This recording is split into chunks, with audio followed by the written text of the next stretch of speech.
मंगल मूर्ति सद्गुरु मिलवे सर्वाधार। मंगलमय मंगल करना बिनबो बारंबार।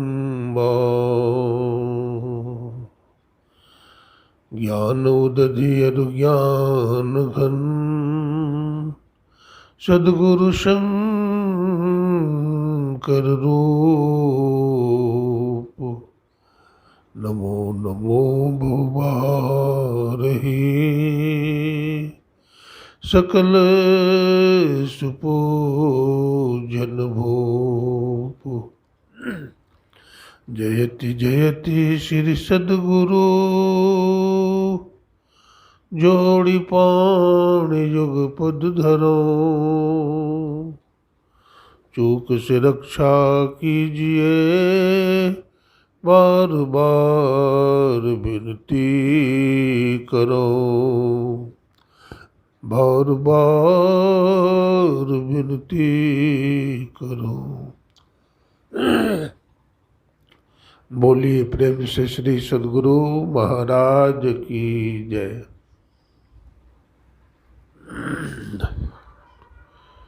सृष्टि के कण कण में विराजमान परमाराध्य गुरुदेव के त्रैलोक पावन पाद पद्मों में कोटि कोटि नमन। वंदनीय साधु समाज, सत्संग प्रेमी सज्जनों, भक्तिमती माताओं बहनों, सबको नमन, सबको प्रणाम।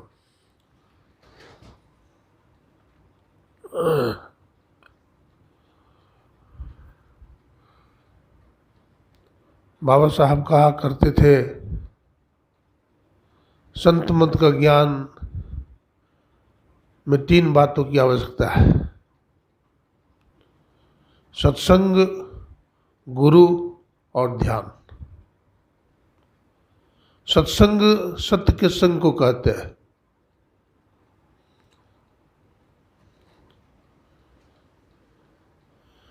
सत्संग में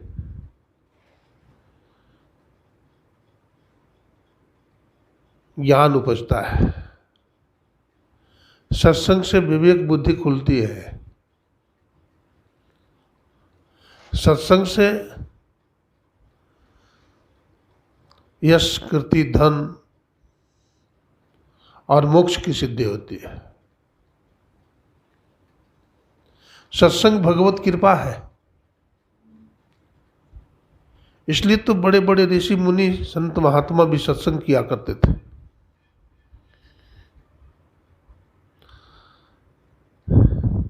हमारे गुरुदेव सत्संग किया करते थे। कबहू नहीं अनत चैन सत्संग में दिवस रैन। गुरु महाराज को सत्संग से कभी फुर्सत नहीं थी। दिन रात सत्संग, दिन रात सत्संग, ध्यान, सत्संग, ध्यान। सत्संग से उठते थे तो ध्यान करते थे, ध्यान से उठते थे तो सत्संग करते थे। यही हालात हमारे दादा गुरु बाबा साहब का भी था।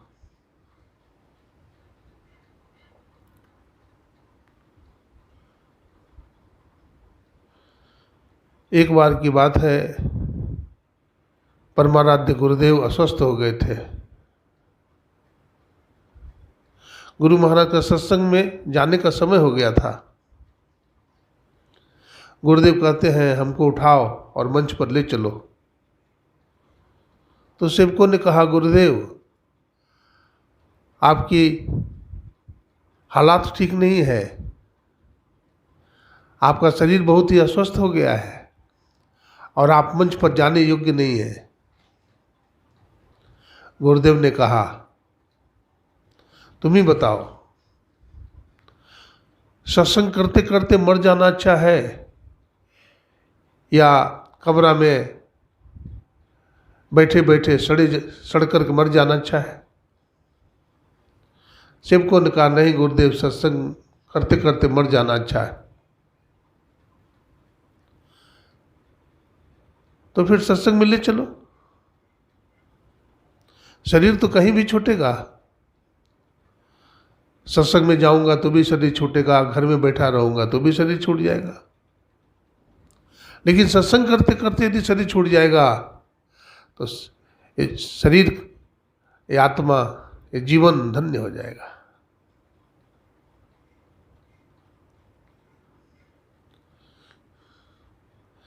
हमारे देश में बहुत सारे राजा हुए। अंशुमान, राजा दिलीप, सत्य हरिश्चंद्र, सब सत्संग करते थे। एक राजा हुए पृथु, चक्रवर्ती सम्राट हुए। बतलाते हैं उस जमाने में धरती पर बहुत सारे पर्वत थे, पहाड़ थे, जंगल था, और घर बनाने का जगह नहीं था। तो राजा पृथु बहुत तपस्या किए थे। राजा पृथु बताते हैं अपना धनुष बाण निकाला, अब बाणों की बौछार से सारे पहाड़ों को काट दिया और जंगलों को काट कर गिरा दिया। फिर प्रजा लोगों ने मकान बनाया, झोपड़ी बनाया और रहने लगे, घर बनाया। और सत्संग करने की इतनी ललक थी उनकी, वो बैठते नहीं थे राजा पृथु, और प्रजा का नहीं खाते थे। चक्रवर्ती सम्राट होकर के भी प्रजा के यहाँ से जो लगान आता था टैक्स के रूप में, अनाज आता था, उसका भोजन नहीं करते थे। वो अपने लिए कुछ जमीन रखे थे और हल चलाते थे अपने हाथ से, मेहनत करते थे, पसीना बहाते थे और उसी अन्न को खाते थे। और जो बच जाता था प्रजा को दान कर देते थे। कपास उपजाते थे और कपास उपजा करके डोरा धागा तैयार करते थे, फिर चरखा के माध्यम से कपड़ा तैयार करते थे, वही पहनते थे, धोती कुर्ता। तो स्वावलंबी राजा थे, किसी से सहायता लेना नहीं चाहते थे। ऐसे राजा थे पृथु। और सत्संग में इतनी लगन थी राजा पृथु की, कहीं भी पता चलता था सत्संग हो रहा है तो राजपाट का काम छोड़ करके चले जाते थे। एक बार बहुत सारे ऋषि मुनि सत्संग कर रहे थे और सत्संग के बाद ऋषि मुनि जा रहे थे। तो राजा पृथु ने से कहा कि मांगो कुछ, क्या मांगते हो? तो राजा पृथु ने कहा कि प्रभु यदि कुछ देना चाहते हो तो हमें 10,000 कान दे दो, 10,000 कान दे दो, कान। तो कहा महाराज 10,000 कान लेकर क्या करोगे?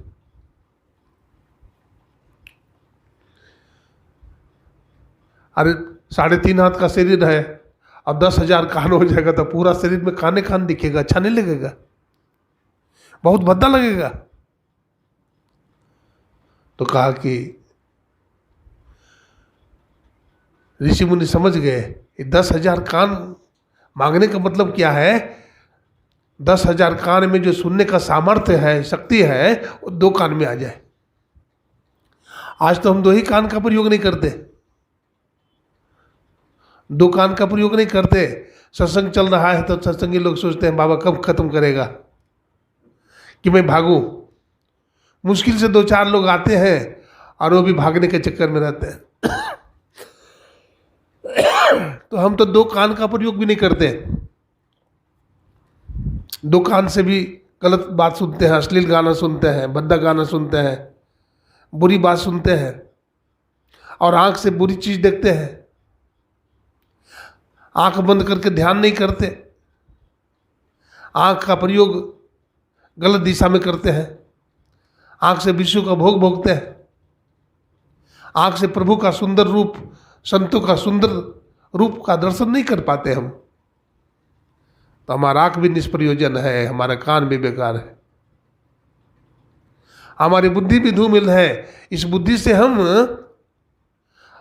अच्छा चिंतन नहीं करते, बुरा चिंतन करते हैं।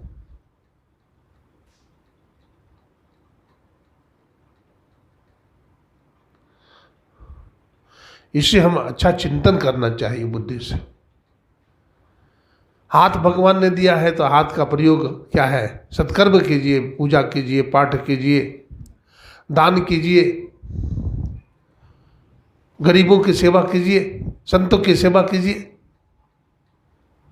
भगवान ने पैर दिया है तो पैर से चल करके सत्संग में जाइए, दीन दुखी की सेवा कीजिए।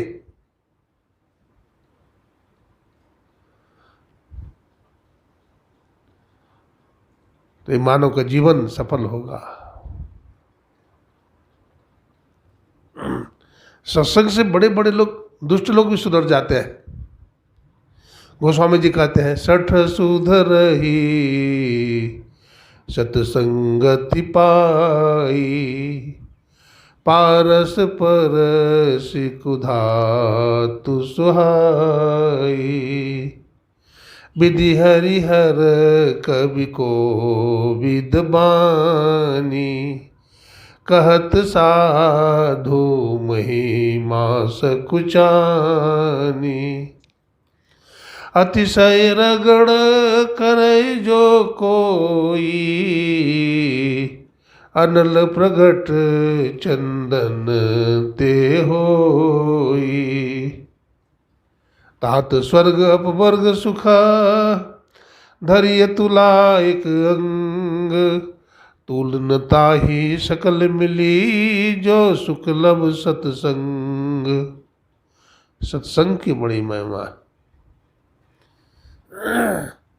संत संग अपवर्ग करा, कामी भव कर पंथ, कहि संत कवि को विदा, श्रुति पुराण सदग्रंथ। संतों का रास्ता अपवर्ग का है, मोक्ष का है, और कामी पुरुष का रास्ता संसार का रास्ता है। इसलिए जो भगवत भक्त होते हैं वो सत्संग की दिशा में पैर रखते हैं, और जो भगवान के भक्त नहीं होते हैं वो कुसंग की दिशा में पैर रखते हैं।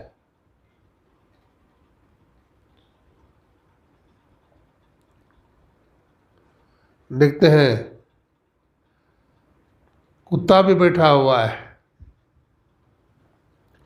और छोटी छोटी चिड़ियां भी आकर बैठी हुई है। भलो ही पंछी जोनी में हो तो क्या, कुत्ता जोनी में हो तो क्या, अरे वो भी अपने जिंदगी को सुधारना चाहता है। न जाने कौन सा पाप किया कि पक्षी बना दिया भगवान ने, न जाने कौन सा पाप किया कि कुत्ता बना दिया भगवान ने, न जाने कौन सा पाप किया कि सिंह बना दिया भगवान ने, न जाने कौन सा पाप किया कि गरीब बना दिया भगवान ने। लेकिन फिर भी सत्संग में नहीं आते।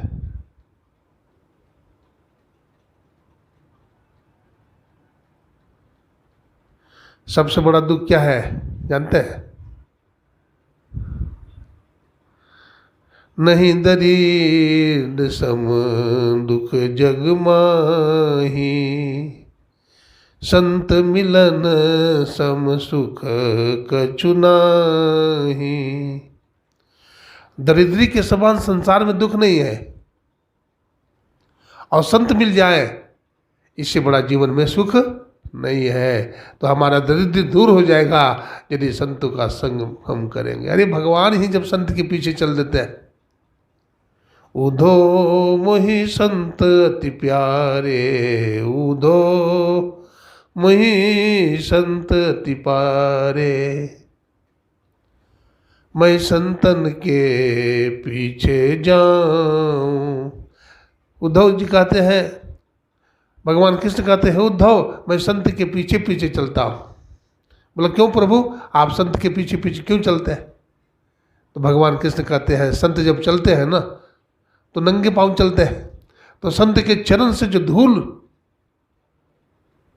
उड़ता है वो हमारे माथे पर आ जाता है, और हमारा माथा पवित्र हो जाता है, शीतल हो जाता है। इसलिए संत के पीछे पीछे हम चलते हैं। संत भगवंत अंतर निरंतर, किमपि विमल कह दास तुलसी।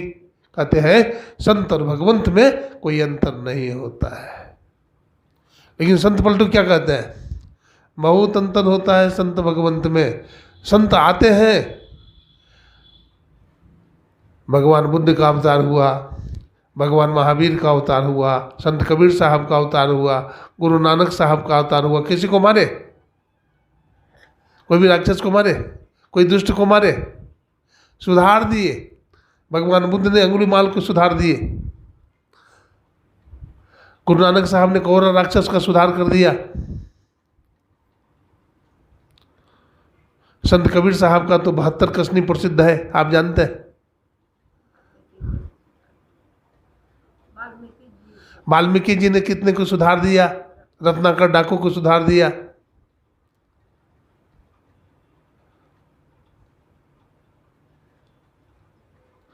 संत इस धरती पर आते हैं तो कितने को सुधार जाते हैं, कितने का मंगल होता है।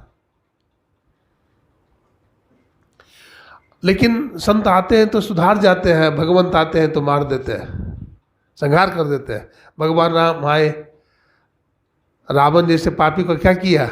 भगवान ने उद्धार कर दिया, कुंभकर्ण का उद्धार कर दिया।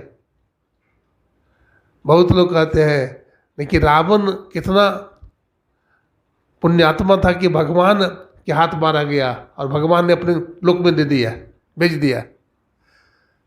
मैं तो कहता हूँ कि भगवान के लोक में मत जाना, भगवान तुम्हें न मारे वो अच्छा है, अपनी मौत मरना तुम। भगवान के हाथ कौन मरता है? जो बहुत बड़ा पापी होता है। रावण बहुत बड़ा पापी था, कुंभकर्ण बहुत बड़ा पापी था, कंस बहुत बड़ा पापी था, तो भगवान से किसके हाथ मारा गया? हम उतना पाप न करें, अपनी मौत से मरे, भजन करते करते मर जाए, सत्संग करते करते मर जाए, ये बहुत अच्छा मौत है।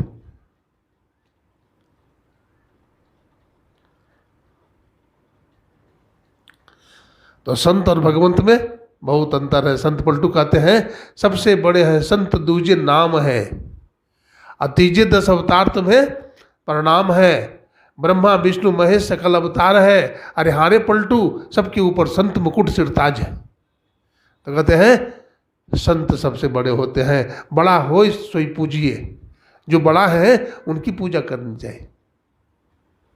आज अंधविश्वास है, लोग देवी देवता के पीछे भाग रहे हैं, अपने माँ बाप की सेवा नहीं करते, माता पिता की सेवा नहीं करते, जबकि हमारे वेद में लिखा है मातृदेवो भव, पितृदेवो भव, गुरुदेवो भव। माता की सेवा करो, पिता की सेवा करो, गुरु की सेवा करो। इसकी सेवा हम नहीं करते, भाग रहे हैं देवी देवता के पीछे, 56 प्रकार का भोग लगा रहे हैं और एक भी खाते हैं, एक भी भोग भगवान खाते हैं, और अपनी माँ को रोटी नहीं देते हैं। जो खाती है माँ उसको नहीं खिलाते हैं, जो भगवान नहीं खाते हैं। और देखिए कितनी विडंबना है, भगवान पर चढ़ाने वाला भी बढ़िया मिठाई चढ़ाएगा, बढ़िया मिठाई चढ़ाएगा, पेड़ा हो, रसगुल्ला हो, बढ़िया मिठाई, और भगवान पर रख देता है। भगवान थोड़े खाते हैं, खाता तो खुद ही है। भगवान के लिए तस्मै बनाएगा खीर। अगर ब्लड प्रेशर है अथवा शुगर की बीमारी है तो फीका भगवान को खीर बनाएगा। अरे भगवान को खिलाना है तो फीका क्यों बनाया? इसका मतलब तुम अपने लिए बना रहा है, तो ढोंग कर रहा है, कर रहा है कि नहीं? जब भगवान के लिए तो भोग बनाया है तो भगवान को शुगर थोड़े है, भगवान को तो शुगर नहीं है। इसका मतलब तुमको शुगर है तो तुम कम चीनी डाला है, कि खाना तो हम ही को है। तो बहुत तरह का ढोंग चल रहा है। इस भक्ति से भगवान थोड़े प्रसन्न होते हैं, इस भक्ति से भगवान प्रसन्न नहीं हो सकते हैं। भगवान का तो मकान है, शरीर ही है। तेरे पूजन को भगवान बनाए मंदिर आलीशान। अरे वो मंदिर तो कंकड़ पत्थर का बना हुआ है, सीमेंट का बना हुआ है, सरिया का बना हुआ है। ऐसा मकान में तो बहुत झगड़ा है आज। मंदिर बनाओ, मस्जिद बनाओ, बहुत झगड़ा है आज। कौन सा मंदिर बनाओ? ये जीवन रूपी मंदिर है, तेरे पूजन को भगवान बनाए मंदिर आलीशान। कौन सा ईंट का मकान बनना चाहिए? ईमानदारी का ईंट का मकान हो, चरित्र रूपी सीमेंट हो, ज्ञान रूपी नींव हो, वैराग्य रूपी जल हो, उससे मकान बनेगा। इस मंदिर में हम ध्यान करेंगे। हमारे गुरु महाराज ने कहा आरती तन मंदिर में कीजिए। क्या कहते हैं? आरती तन मंदिर में कीजिए और दृष्टि जुगल कर सन्मुख दीजिए। इस तन में ध्यान कीजिए। क्या मंदिर में? मंदिर में ही भगवान मिलते हैं, मंदिर में भगवान बैठे हैं। सब जगह है, जब भगवान सब जगह है, हर जीवों में भगवान है। अगर किसी जीव से नफरत करते हैं तो भगवान प्रसन्न नहीं हो सकते हैं। अपने ही देश में हुए महात्मा जो भगवान शंकर पर जल चढ़ाने के लिए गए थे,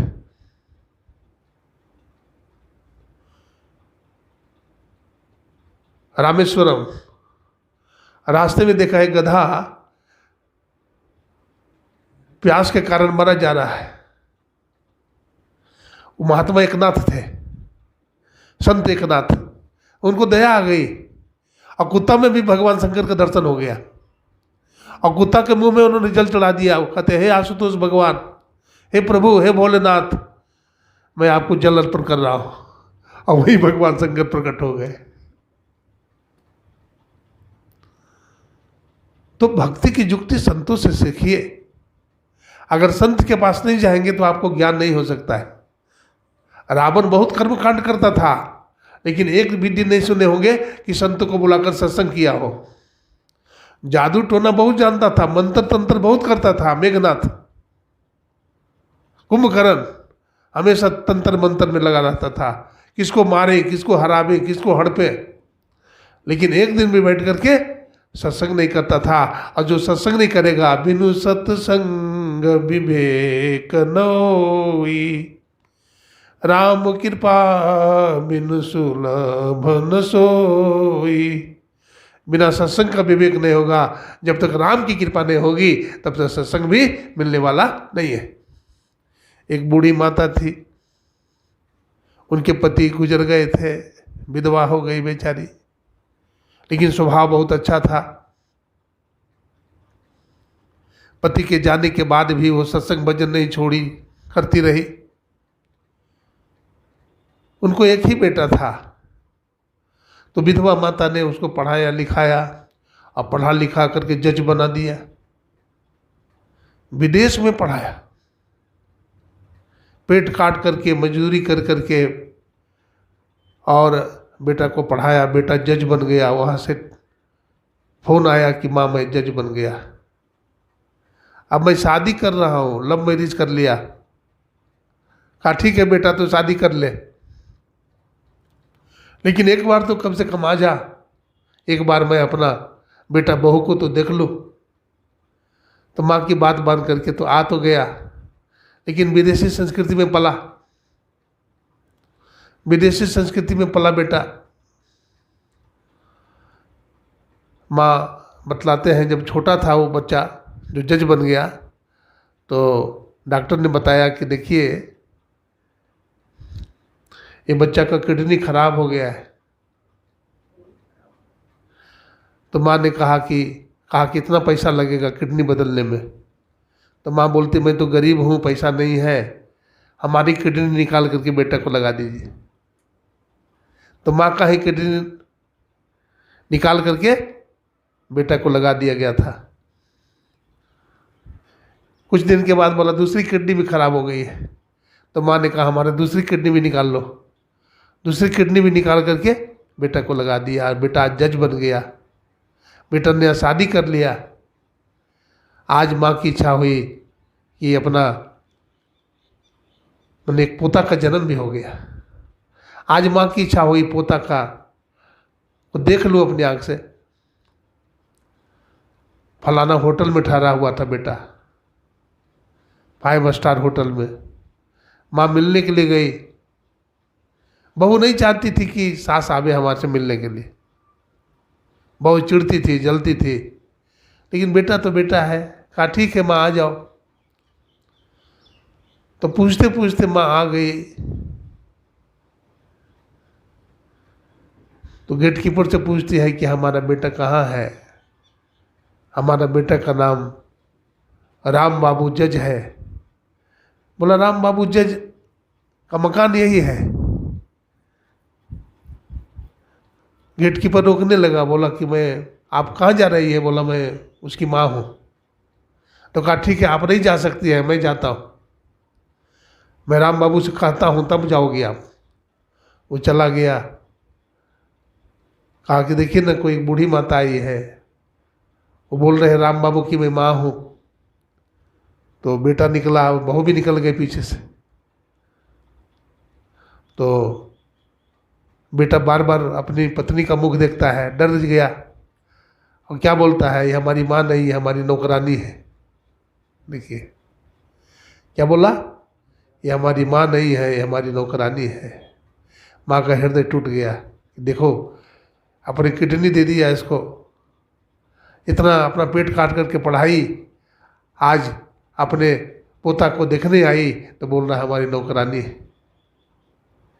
कहने का मतलब है ये मंदिर में पूजा, माँ को रोटी नहीं देते हो, माँ को साड़ी नहीं देते हो, चुन्नी नहीं देते हो, और भगवान को चुन्नी चढ़ाते हो।